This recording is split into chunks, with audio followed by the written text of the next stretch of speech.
Colombia, con Laura Gil.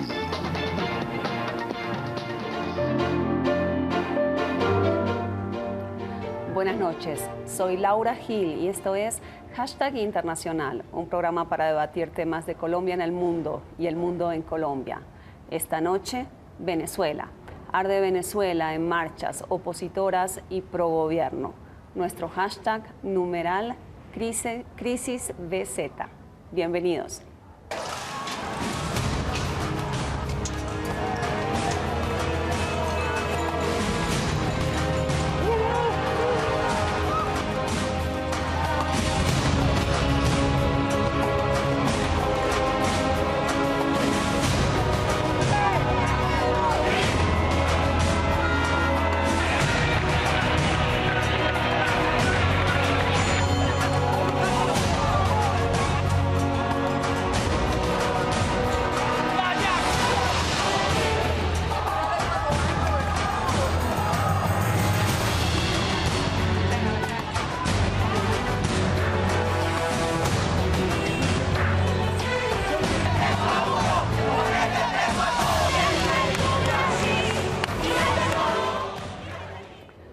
En el set de Canal Capital estamos con especialistas de Venezuela para hablar de la crisis política y económica en el vecino país. María Luisa Chiappe, ex embajadora de Colombia en Venezuela. Ricardo García, ex compañero del externado, analista y politólogo. Javier Conde, periodista venezolano. Y Ronald Rodríguez, investigador del Observatorio de Venezuela en la Universidad del Rosario. Bienvenidos a todos ustedes. Les pedimos a nuestra audiencia que nos mande las preguntas, como siempre, como todos los jueves, a la cuenta de Hashtag Internacional, @hashtag INTL, y estaremos aquí contestándolas. Hoy nos vamos con un especial para hablar a fondo, un análisis a fondo de lo que está pasando en Venezuela. Y les contamos que el presidente Maduro sigue hablando, más de una hora en cadena nacional. Ha dicho varias cosas. Por ejemplo, que la decisión que se tomó contra NTN 24, el canal colombiano, de sacarlo del aire en sistemas de cable, fue una decisión de Estado. También que están buscando al fascista prófugo de la justicia, es decir, a Leopoldo López. Que los fascistas no vencerán, que quieren cambiar un gobierno legítimo, pero no por la vía legítima de las elecciones. Acusó a Fernando Gervasi, un ex diplomático venezolano, de haber estado detrás de las marchas del 12 de febrero. Anunció que también lo está buscando la Fiscalía. En fin, mucho ha dicho Maduro. Nos vamos en este momento a enlazar con Telesur a ver qué es lo que está diciendo el presidente venezolano en estos momentos. Mi tuitera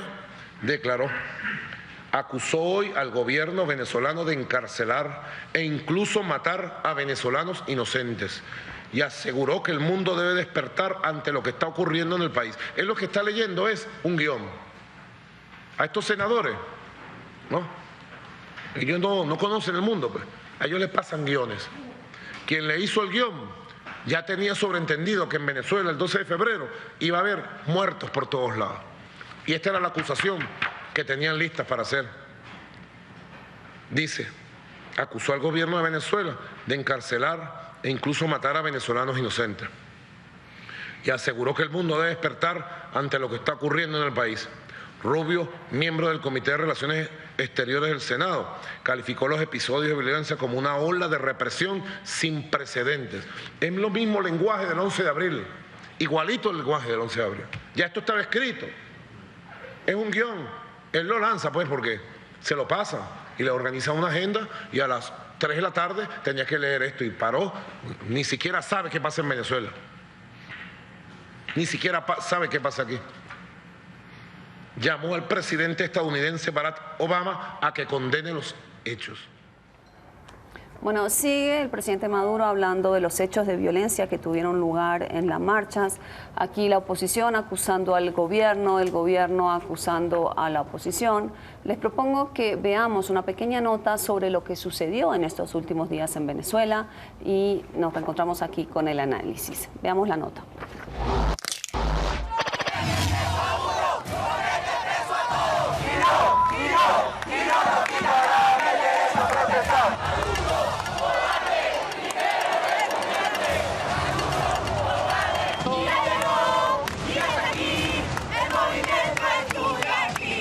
Cientos de estudiantes, ciudadanos venezolanos y políticos opositores marcharon de nuevo en Venezuela para exigir al gobierno de Nicolás Maduro más seguridad y la liberación de algunos jóvenes detenidos. Que liberen a nuestros compañeros presos en Mérida y Táchira y que liberen a nuestros compañeros que están detenidos por protestar pacífica y cívicamente. Al mismo tiempo, el gobierno venezolano convocó una marcha para conmemorar el Día de la Juventud en este país vecino.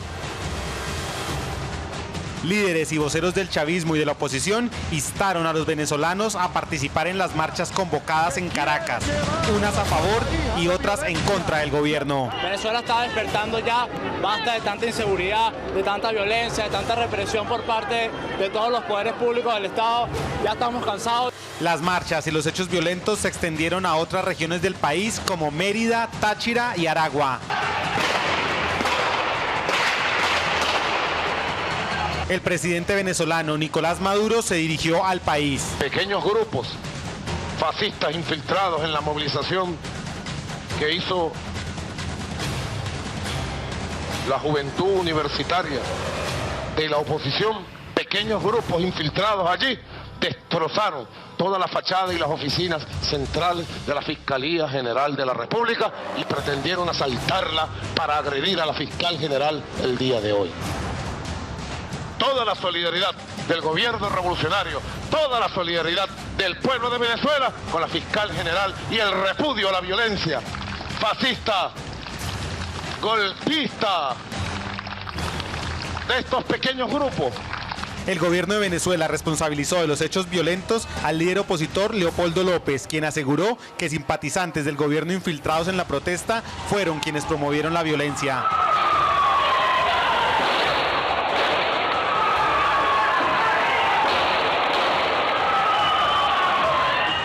Que aquí el gobierno tiene que entender que se le cayó la careta. No pueden ocultar la verdad. Ahí está la foto. Ahí está claro quién disparó. Ahí está claro quiénes estaban armados. El gobierno no puede pretender ahora que una cosa es piedras contra disparos. El gobierno pretenda poner la carga de la culpa en los que fueron víctimas y no en quienes son los victimarios. Hoy se emitió una orden de captura del dirigente opositor Leopoldo López, líder del Partido Voluntad Popular, uno de los de mayor peso en la oposición venezolana. ¡Viva Venezuela!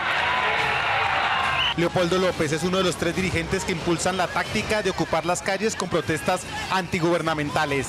Ya todos los poderes públicos se han pronunciado en nuestra contra. Sin juicio, sin prueba, ya me están señalando y me están incriminando. Sin ningún elemento probatorio, ya están haciendo un juicio sumario por la televisión. El canal internacional de noticias NTN 24 fue sacado del aire por una presunta orden gubernamental, en momentos en que informaba sobre los disturbios callejeros en Caracas tras manifestaciones contra el gobierno.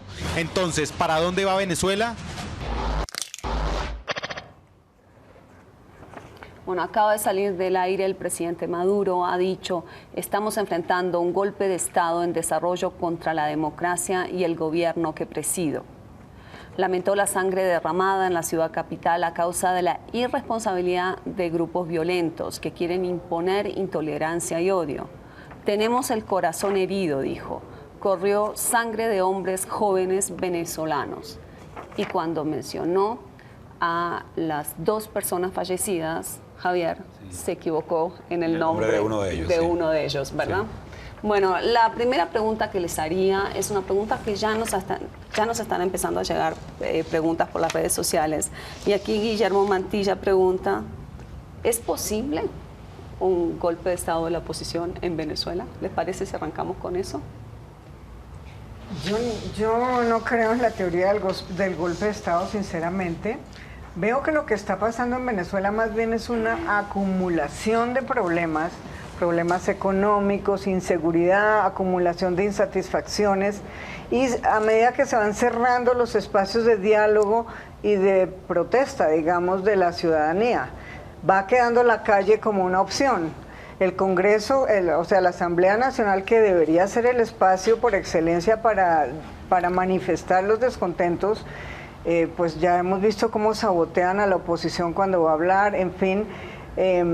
Y en la medida en que queda la calle es una apuesta muy arriesgada, porque la calle se presta precisamente a que ocurran estos episodios de violencia absolutamente rechazables, condenables. No tiene por qué haber un muerto en una manifestación callejera. Debía ser, la ciudadanía debe tener la libertad absoluta de expresarse en la calle, pero la calle tiene esto de arriesgado. Los medios, digamos, están estrechando su espacio para la expresión pública, y tiene que haber en algún momento una salida del diálogo entre el gobierno y los descontentos.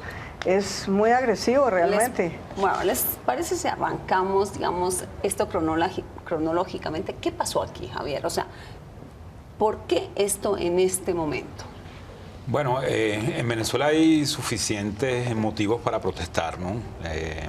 El costo de la vida, la inseguridad, la escasez de productos, una situación económica muy difícil que está haciendo que la mayor parte del talento joven del país se esté yendo, la ausencia de diálogo. Entonces hay suficientes motivos para la protesta, ¿no? Para la protesta cívica, para la protesta política, y que un Estado democrático debería reconocer. Ahora, hay un conjunto de protestas que se iniciaron esta semana en las universidades. El movimiento estudiantil siempre ha sido, o los estudiantes, no deberíamos hablar de movimiento estudiantil exactamente, los estudiantes siempre han sido muy activos en la protesta. Ya lo fueron en el 2007, cuando el referéndum, que fue la única derrota electoral del expresidente. Pero cuando hablamos de los estudiantes, es decir, que este movimiento estudiantil es básicamente antichavista.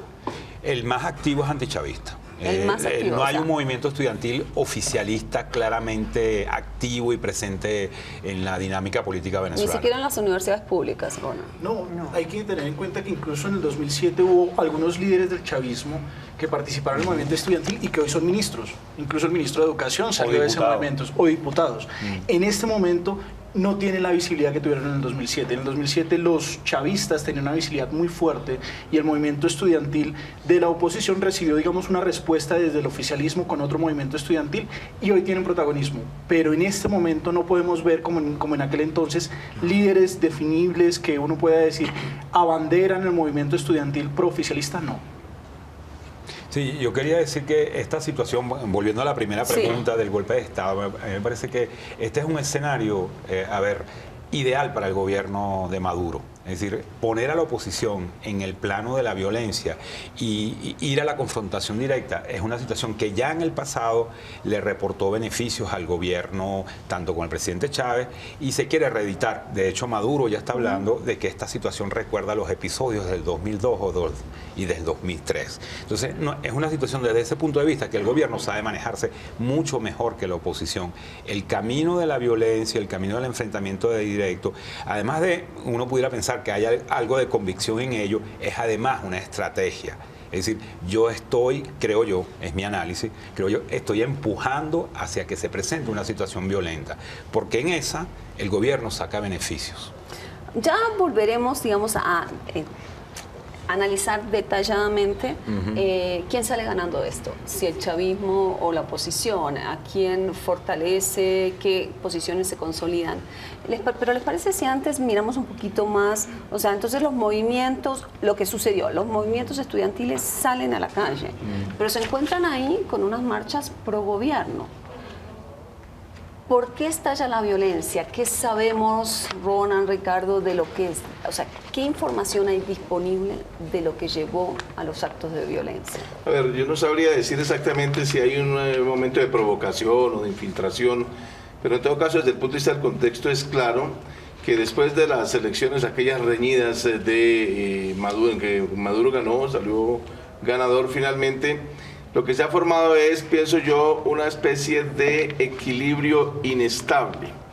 Esto es posible decirlo para muchas situaciones, pero aquí es un equilibrio especialmente inestable. hay una solución de unas elecciones, se estableció un equilibrio, pero inestable quiere decir que cualquier pequeño movimiento de alguno de los actores puede generar una verdadera turbulencia. Cualquier manifestación entra de una vez en estado de agitación todos.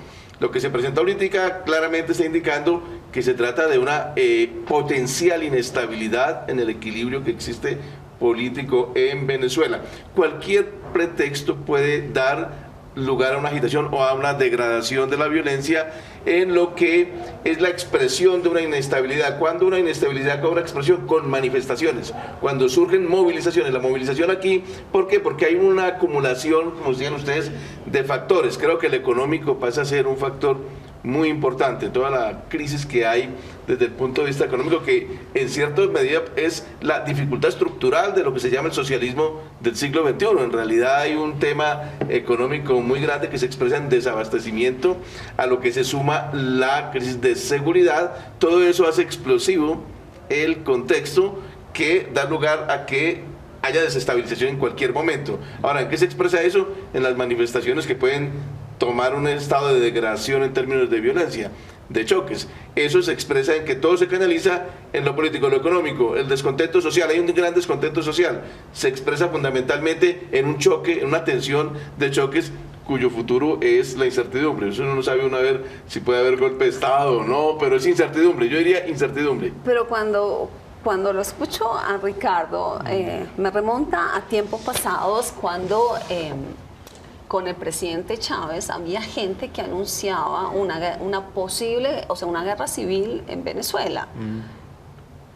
¿Podemos ir transitando hacia eso o estamos frente a episodios absolutamente esporádicos de violencia? Porque él habla de incertidumbre, pero ¿pones algún coto hasta dónde la incertidumbre o podríamos terminar en una guerra civil? Yo descarto totalmente el escenario de una guerra civil en Venezuela, por ahora, y por fortuna. Sí, yo creo que este es un episodio, es que como usted decía, es una solución de un desequilibrio, es un episodio de solución de descontentos, pero ni siquiera de solución, porque realmente las cosas siguen en un estado en que se van agravando paulatinamente. Y yo creo que más adelante vamos a hablar de los problemas económicos para entrar en detalle. Yo me adhiero a esa postura, no creo que en Venezuela sea posible una guerra civil. Venezuela es una sociedad que tiene unas particularidades. Cuando uno entra a estudiar qué pasó durante el periodo Chávez, cómo puede llegar a definir ese sistema que tenía un alto apoyo popular, que llegó incluso a denominarse democracia participativa y protagónica, hay autores que desde el otro lado lo ven como un régimen híbrido. Corrales e Hidalgo han dicho, esto no es propiamente una democracia, tiene elementos de democracia, tiene institucionalidad de democracia, pero persigue como los viejos autoritarismos. Si uno parte de esa premisa, que tiene prácticas autoritarias, ¿dónde era que la oposición podía encontrar la democracia? Precisamente en las elecciones. 20 procesos electorales permitieron en estos 15 años que cada vez que hubiese presión, la oposición presentase en las elecciones sus posturas, diese incluso la esperanza de poder llegar, hacerse algunos cargos. Esa esperanza quedaba marcada en los procesos electorales. Este año no hay elecciones y eso hace que este año sea muy atípico. No hay cómo liberar la presión del sistema.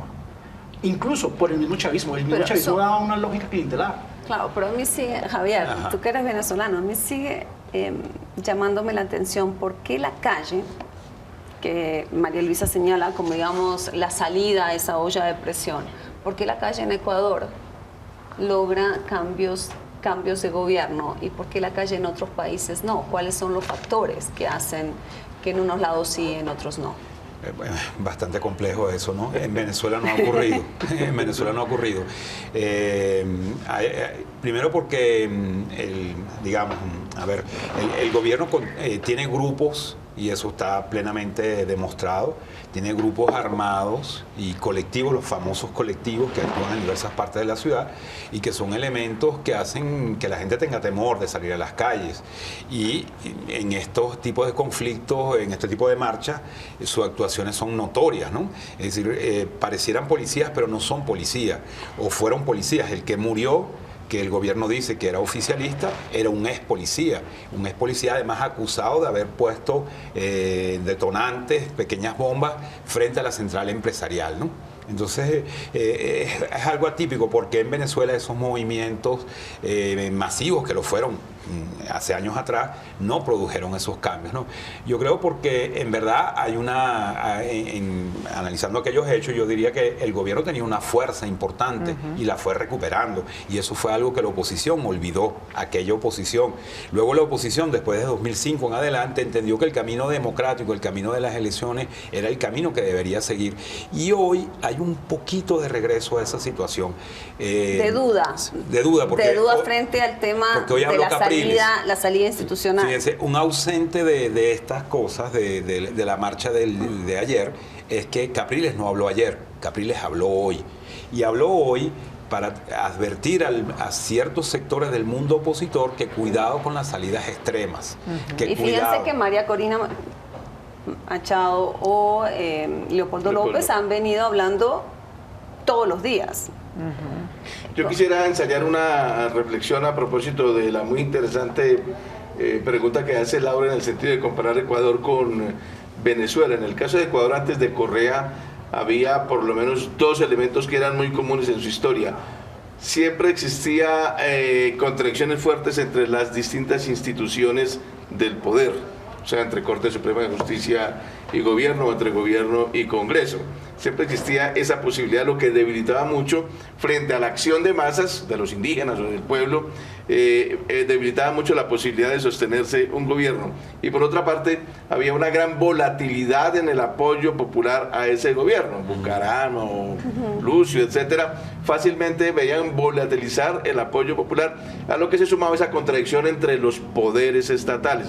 Eso facilitaba mucho que la acción de masas en la calle pudiera fácilmente traer como consecuencia un cambio de gobierno, caso que no se da en Venezuela. Finalmente Venezuela tiene por una parte, hay una gran tensión, está dividido y polarizado en dos mitades, pero en el caso del gobierno, en todo el régimen chavista, ha sabido conservar una base propia, que mantiene de distintas formas, pero tiene una base propia. Y hay otro elemento importante, y es el papel de las Fuerzas Armadas.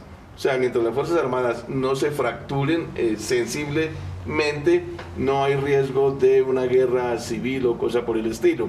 Ahora, el tema es la posibilidad de que se pueda deteriorar mucho más el equilibrio en el poder en Venezuela. Eso depende con mucho del grado de crisis en que se profundice la economía. Yo creo que la economía sí va a ser un tema allí muy fuerte, que no puede ser ocultado, tapado, disimulado como lo podía hacer un liderazgo como el de Chávez. Aquí hay más debilidad en el liderazgo y eso va a salir más a flote, los temas económicos que van a repercutir en degradación social, y eso sí no sabemos finalmente cómo puede tener, qué efectos va a tener en el futuro inmediato, ¿cierto? No sé.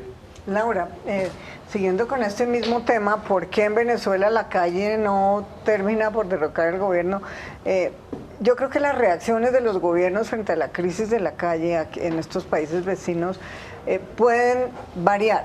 El estilo de Correa, por ejemplo, cuando hubo problemas en la calle con Correa, lo que hizo fue reprimir, acudió al mismo argumento del golpe de Estado, utilizó ese argumento para sacar normas que restringían las libertades de los ciudadanos, y así se resolvió la crisis en el Ecuador, de una forma un poco dictatorial, digamos. Esperamos que en Venezuela no sea así, porque tiene dos vías el presidente Maduro. La una, seguir pues la opción de la represión, y la otra, tratar de dialogar con los que están protestando, tratar de dialogar con la oposición de alguna manera y no seguir cerrando los espacios de diálogo. Hay otra cosa. Pero ustedes...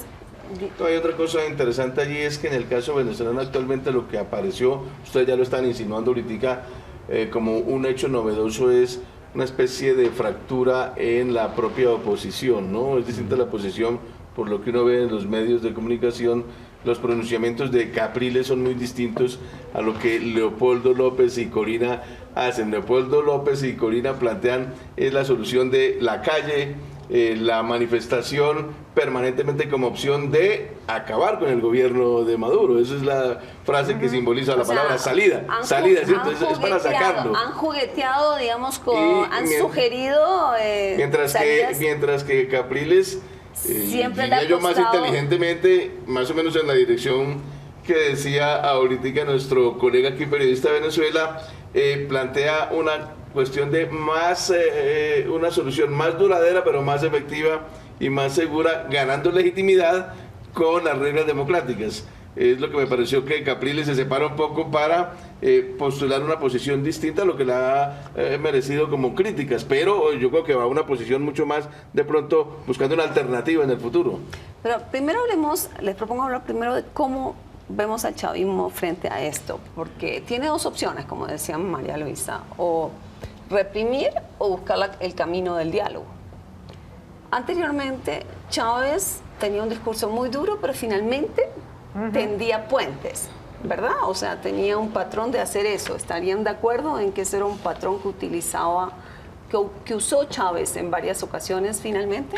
Sin lugar a duda, pero Chávez tenía liderazgo, un liderazgo propio que no debía a otros. En el caso de Maduro, Maduro no tiene un liderazgo propio. Maduro tiene una amalgama de chavismo que en cualquier momento se puede soltar. Hay sectores que no gustan de Maduro y que consideran que Maduro está haciendo que la revolución pierda su rumbo. Y ya uno empieza a escuchar voces de disenso respecto a la diferencia entre Maduro y Chávez.